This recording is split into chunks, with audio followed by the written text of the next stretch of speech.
సార్వత్రిక ఎన్నికల్లో Bharatiya Janata party hat trick విజయం సాధించడం ఖాయమని తాజా సర్వే తేల్చింది. ఎన్డీఏ కూటమికి 400 స్థానాలు రావాలని టార్గెట్ పెట్టుకున్న బీజేపీ ఆ లక్ష్యాన్ని దాటిపోతుందని సర్వేలో తేల్చారు.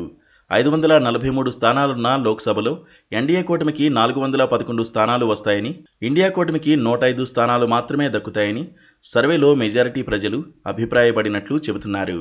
ఓ ఆంగ్ల ఛానల్ నిర్వహించిన ఈ సర్వేపై విపక్షాలు అనుమానాలు వ్యక్తం చేస్తున్నాయి. ఎన్నికల నగరాకి ముందే ఎన్డీఏ శ్రేణుల్లో ఉత్సాహాన్ని నింపేందుకు బీజేపీ ఎంపీకి చెందిన ఆ మీడియా సంస్థ ఫేక్ సర్వే చేసిందని విమర్శలు వస్తున్నాయి. ఓ ఆంగ్ల టీవీ ఛానల్ నిర్వహించిన సర్వేలో దేశంలో నరేంద్ర మోదీ నేతృత్వంలో బీజేపీ వరుసగా మూడోసారి అధికారంలోకి రావడం ఖాయమని తేలింది. ఎన్డీఏ కూటమి 400 స్థానాలు సాధించాలని లక్ష్యంగా పెట్టుకోగా 411 దాకా వస్తాయని సర్వే తేల్చింది. ఈసారైనా సత్తా చాటుతామని ధీమాగా ఉన్న కాంగ్రెస్ నేతృత్వంలోని ఇండియా కూటమికి 105 స్థానాలు మాత్రమే వస్తాయని అంచనా వేశారు. రెండు జాతీయ పార్టీలు పూర్తి స్థాయిలో అభ్యర్థులను ప్రకటించకుండానే ఈ సర్వే నిర్వహించడం, ఈ అంచనాకు రావడం శాస్త్రీయంగా లేదంటున్నాయి విపక్షాలు. బీజేపీ శ్రేణుల్లో ఉత్సాహం నింపడం కోసమే ఇటువంటి ఫలితాలు వెల్లడించారని విమర్శిస్తున్నారు. సర్వేలో చాలా రాష్ట్రాల్లో బీజేపీ ఇంచుమించు క్లీన్ స్వీప్ చేయడం ఖాయమని అంటోంది. గత అసెంబ్లీ ఎన్నికల్లో కాంగ్రెస్ అధికారంలోకి వచ్చిన కర్ణాటకలోనూ, ఆ తర్వాత అధికారంలోకి వచ్చిన తెలంగాణలో కూడా కాంగ్రెస్ కంటే బీజేపీకి ఎక్కువ ఎంపీ స్థానాలు వస్తాయని సర్వే వెల్లడించింది. కర్ణాటకలో అయితే కాంగ్రెస్కు కేవలం 3 స్థానాలు మాత్రమే ఇచ్చిన సర్వే బీజేపీకి 20కి పైగా స్థానాలు కట్టబెట్టింది. అసెంబ్లీ ఎన్నికలకు, లోక్సభ ఎన్నికలకు ప్రజల ఆలోచనల్లో మార్పు ఉంటుందని సర్వే నిర్వాహకులు అంటున్నారు. తెలంగాణలో మొన్నటిదాకా అధికారంలో ఉన్న భారత రాష్ట్ర సమితికి కేవలం 2 స్థానాలు మాత్రమే ఇచ్చింది సర్వే. బీజేపీకి 8 స్థానాలు వస్తాయని అంటున్నారు. అధికారంలో ఉన్న కాంగ్రెస్ పార్టీకి 6 స్థానాలు వస్తాయని అభిప్రాయపడ్డారు.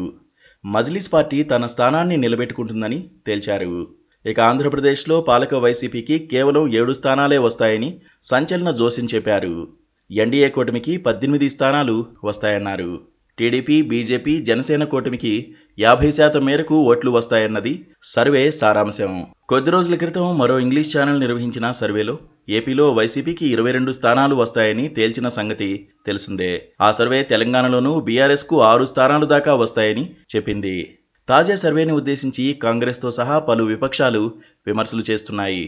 సర్వే నిర్వహించిన ఛానల్ బీజేపీ ఎంపీది కావడంతో దాని విశ్వసనీయతపై తమకు నమ్మకం లేదంటున్నాయి విపక్షాలు. ఏకపక్షంగా తమ కూటమి శ్రేణుల్లో ఉత్సాహం నింపుకోవడానికే ఈ ఛానల్ సర్వే చేయకుండానే ఏసీ గదిలో కూర్చుని నచ్చిన అంశాలు వెల్లడించేసిందని వారు దుయ్యబడుతున్నారు. గతంలో బీహార్ ఎన్నికల సమయంలోనూ బీజేపీ ఇటువంటి ట్రిక్కే ప్లే చేసిందని విపక్షాలు అంటున్నాయి. ఆ ఎన్నికల్లో బీహార్లో బీజేపీయే అధికారంలోకి వస్తుందని సర్వేలు చెప్పాయి.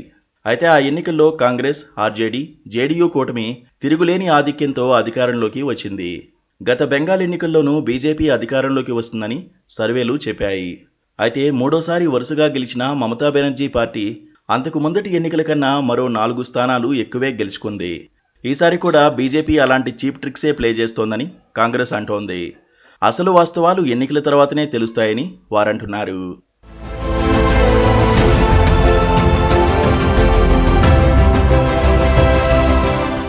subscribe to KTV Telugu. KTV Telugu. KTV Telugu channel.